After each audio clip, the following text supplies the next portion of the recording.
Easyway vous souhaite la bienvenue à ces webinaires qu'elle organise à l'occasion de la Journée mondiale du rein.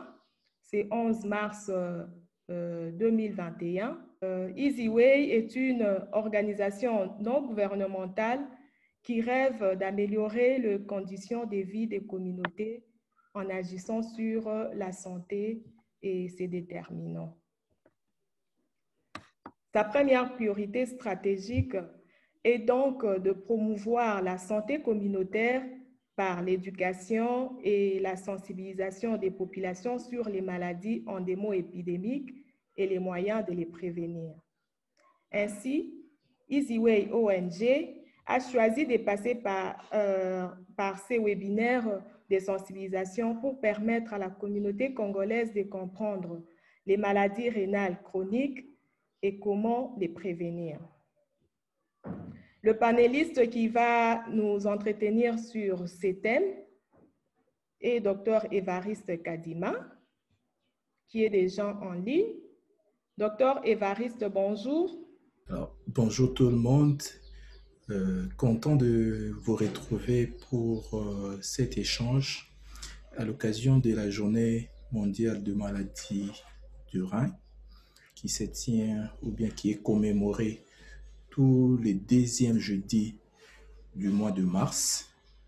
J'ai le plaisir de partager avec vous cette vidéo sous la thématique comprendre la maladie rénale chronique dans le cadre de la sensibilisation en rapport avec la santé avec l'ONG Easyway. Comme vous l'avez écouté dès le début, notre sujet c'est comprendre la maladie rénale chronique. Alors, cette présentation va comporter 6 points. Une brève introduction. Nous allons comprendre l'ampleur du problème des maladies rénales dans le monde. Et au 3e point, nous allons développer comment on diagnostique une maladie rénale chronique. Au 4e point, ce sera les conséquences de patients qui souffrent des maladies rénales chroniques et nous dirons un mot sur la journée mondiale du rein.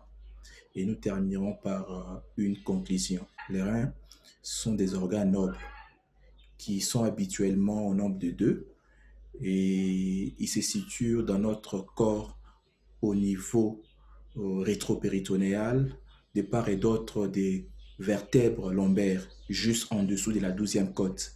C'est pratiquement à la charnière entre les thorax et l'abdomen. Ce sont des organes nobles parce qu'ils assurent des fonctions vitales pour le maintien de la constance du milieu intérieur. Les milieux intérieurs, comprenez par là tout ce qui est extracellulaire, donc le milieu dans lequel baignent les cellules. Et sur cette image, on illustre bien la position des reins, comme je l'ai dit tantôt, en rétropéritonéal, de part et d'autre des vertèbres lombaires, juste en dessous de la 12e côte et à la charnière thoraco-abdominale. Alors, les reins assurent un rôle très capital pour l'organisme, notamment la constance du milieu intérieur et pour, dans les termes plus médicaux, on parle de l'homéostasie. Cette homéostasie est en rapport avec l'équilibre hydroélectrolytique, c'est-à-dire l'équilibre hydrosodé, les volumes hydriques circulants, les électrolytes comme le potassium, le sodium, le chlore sont mieux régulés au niveau rénal, l'équilibre acido-basique. Les reins permettent entre autres l'élimination des déchets toxiques qui proviennent des différents métabolismes et notamment les catabolismes de protéines. Ces dérivés ou bien ces déchets azotés, c'est notamment la créatinine, l'urée, qui sont éliminés à travers nos reins. Comme autre fonction, les reins assurent la synthèse de la vitamine D, c'est-à-dire il active la 1,25-dihydroxyvitamine D et assure également la synthèse de l'érythropoïétine, qui est une hormone très capitale dans la synthèse de l'hémoglobine. Les reins sécrètent une autre hormone très importante qu'on appelle la rénine. Cette rénine joue un rôle capital dans la boucle du système rénine-angiotensine-aldostérone, un système qui assure ou qui participe à la régulation de la pression artérielle. Les reins excrètent dans l'urine l'ultrafiltrat qui dérive du sang et cet ultrafiltrat draine tout ce qui est substances provenant des métabolismes des différents organes ou bien des produits ou des médicaments que nous avons ingérés. Ils sont dégradés après qu'ils ont permis d'obtenir les effets escomptés, éliminés à travers les urines. Alors, quelle est l'ampleur du problème des maladies rénales? Les statistiques dans notre milieu rapportent que 12,4% des sujets, surtout des jeunes dans notre milieu, sont concernés par la maladie rénale chronique, toutes stades confondues. Là, je parle stade 1, stade 2, stade 3, stade 4, stade 5, qui est la catégorisation pour déterminer la sévérité de la maladie rénale chronique. Ailleurs, comme aux États-Unis, leur fréquence ou leur prévalence est presque proche de la nôtre. Ils sont à 11%. Et dans cette partie du monde, c'est plus les personnes âgées qui sont concernées. À Beijing, ils sont au-dessus de nous, environ 13%, et en Australie, 14%. Le problème de maladie rénale est encore crucial parce que il est greffé de la morbimortalité très élevée, surtout cardiovasculaire.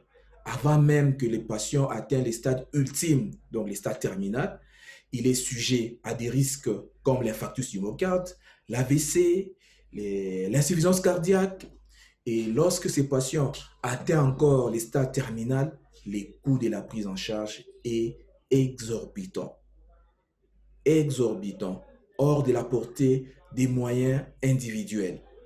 Et dans le monde, on dénombre environ 2 millions de personnes qui reçoivent un traitement par la dialyse ou qui ont bénéficié d'un don des reins, ou il y a encore un grand nombre qui ont besoin d'un tel traitement, mais qui n'ont pas pu accéder à ces traitements.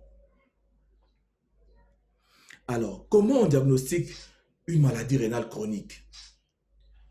Déjà, il faut relever un fait. La maladie rénale chronique reste longtemps et le plus souvent sans manifestation apparente. Et c'est parfois à des occasions comme lors d'un examen médico-légal, un examen médico-scolaire ou d'un examen d'embauche que subitement une personne saine apparemment, qui n'a aucune plainte, qui n'a aucun symptôme, on débouche ou on découvre une maladie rénale chronique.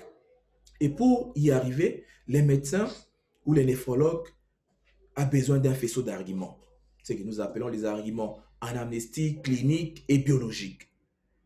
Et je relève déjà qu'il faut au moins un délai, par consensus, il y a un délai de 3 mois, lorsque toutes les manifestations perdurent en dehors 3 mois, c'est là atteste qu'il y a une maladie rénale chronique. Notamment, c'est quoi? Les anomalies des filtrations glomérulaires, notamment les dosages de la créatinine, qui vous permet d'estimer ou de calculer, je dis bien estimer, les débits de filtration glomérulaire. Il y a différentes formules qui existent, Crocroft, la formule de CKD-EPI, la formule de MDRD, il y a encore la plus récente, c'est la formule FAS. Lorsque vous avez votre créatinine élevée, cela permet au médecin d'estimer les débits de filtration glomérulaire. Lorsque le débit de filtration glomérulaire est inférieur à 60 ml par minute par 1,72 m² de surface corporelle et que cela perdure en ayant 3 mois, le diagnostic de maladie rénale chronique est prouvé et attesté.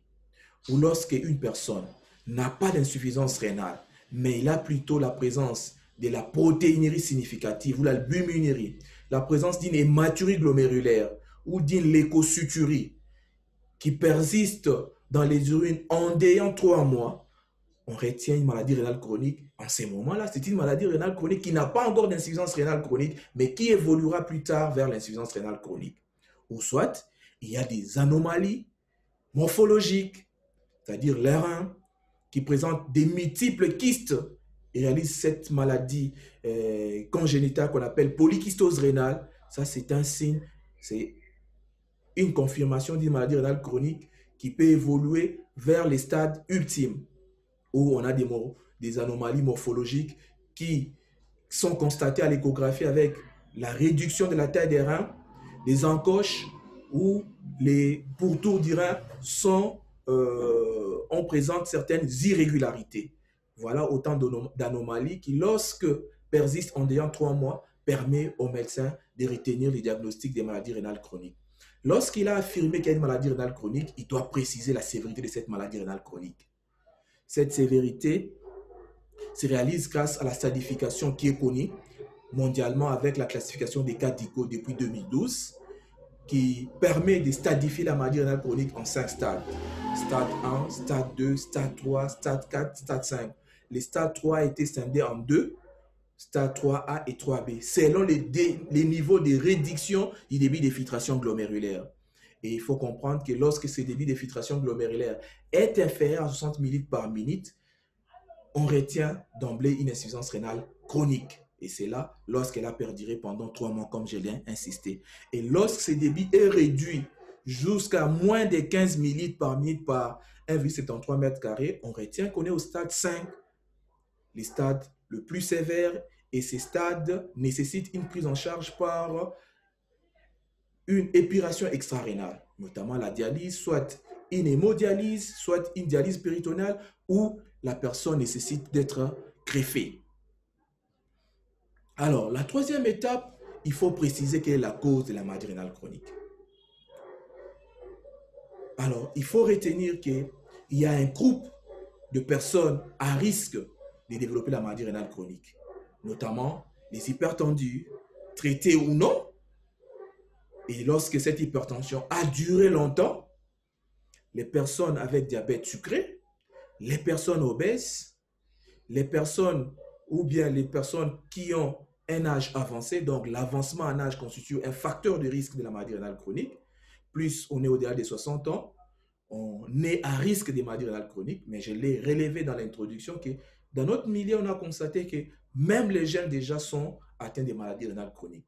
Les personnes qui sont nées avec un faible poids de naissance, les personnes qui ont eu des infections urinaires à répétition, récidivantes, ou qui ont développé un obstacle sur les voies urinaires, les personnes ayant des antécédents de néphropathie aiguë, c'est-à-dire qui a développé une insuffisance rénale aiguë, les personnes qui sont exposées à des substances néphrotoxiques, notamment les anti-inflammatoires non stéroïdiens, que nous prenons abusivement parce qu'on a des règles douloureuses, parce qu'on a des mal de dos, parce qu'on a des maux de tête, parce qu'on a des maux de genoux, les personnes qui ont une maladie auto-immune, notamment les maladies comme les lupus érythémateux disséminés, la polyarthrite rhumatoïde, la sclérodermie, les personnes qui ont eu des infections systémiques, comme l'infection à VIH, les hépatites, la tuberculose. Et actuellement, il faut retenir que parmi au nombre de causes des maladies rénales chroniques, les coronavirus s'invitent. Et les coronavirus peuvent donner des atteintes aiguës, mais on peut aussi constater des atteintes chroniques avec ce qu'on appelle actuellement les COVAN, une sorte de l'ancien IVAN, donc qui développe la personne, lorsqu'on fait une biopsie, on constate qu'il a développé une hyalinose focale et segmentaire forme collapsante. Alors, la quatrième étape dans les diagnostics, c'est évaluer et prendre en charge des facteurs de progression de la maladie rénale chronique. Effectivement, là, on doit se situer que lorsque la maladie rénale chronique est encore au stade 2, 3, 4, il y a des objectifs du traitement. Ces objectifs, c'est de ralentir et de contrôler les facteurs de progression de la maladie rénale chronique.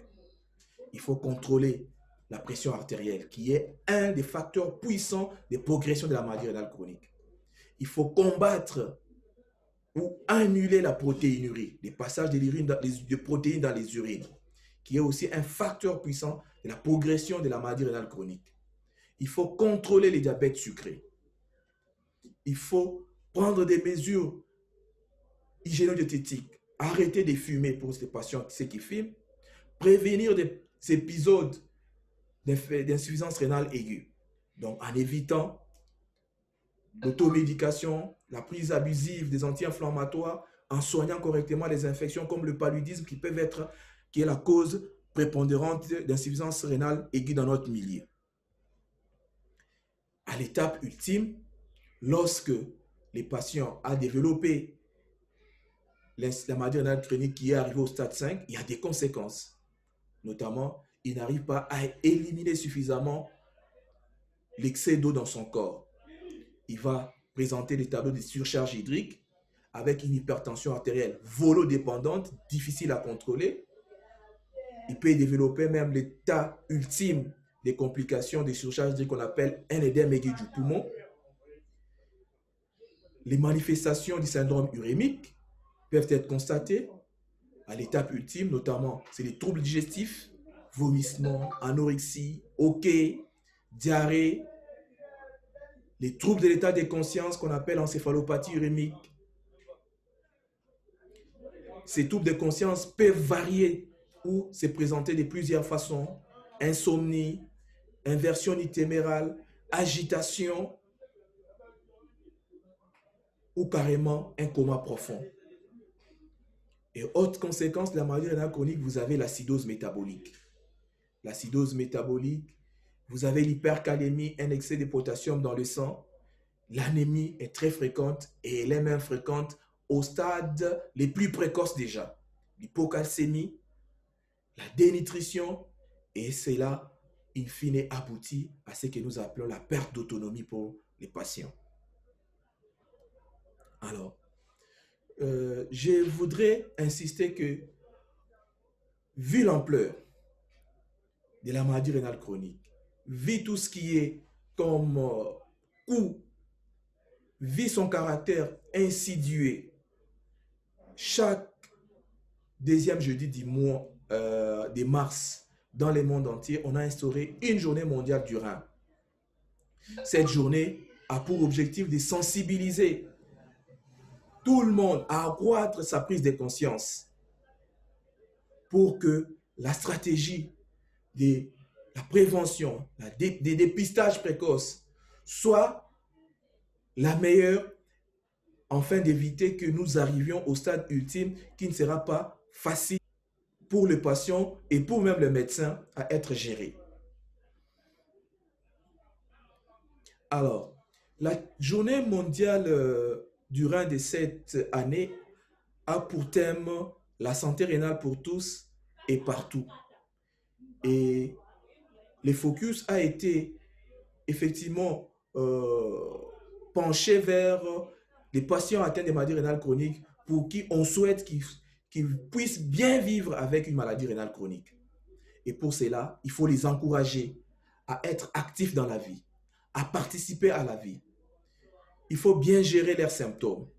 Il faut éduquer des patients à vivre avec des fistules, à vivre avec un cathéter, à vivre de façon hebdomadaire liée à une machine, venir 3 fois à l'hôpital, et sans que cela puisse altérer la qualité de leur vie.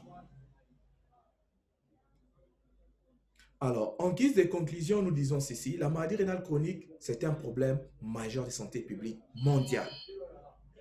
Et pour lutter contre cette maladie rénale chronique, nous devons respecter 8 règles d'or. Et ces 8 règles d'or ont pour fondation la prévention.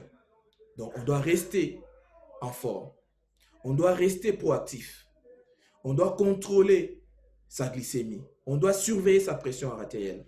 On doit manger sainement. On doit éviter de fumer. On doit boire suffisamment. Et suffisamment, je dis bien, il faut éviter la cure d'eau. Parce que la cure d'eau peut aussi pourra être même délétère pour les reins. Donc, boire suffisamment, en moyenne 2 litres, de manière séquentielle, répartie dans les nictémères. Faire vérifier vos reins par un dépistage, un dosage de la créatinine au moins 1 fois par an pour les gens qui n'ont pas eu de problème de maladie rénale chronique. Faire checker sa pression artérielle, rechercher les protéines dans les urines. Je dis et je vous remercie.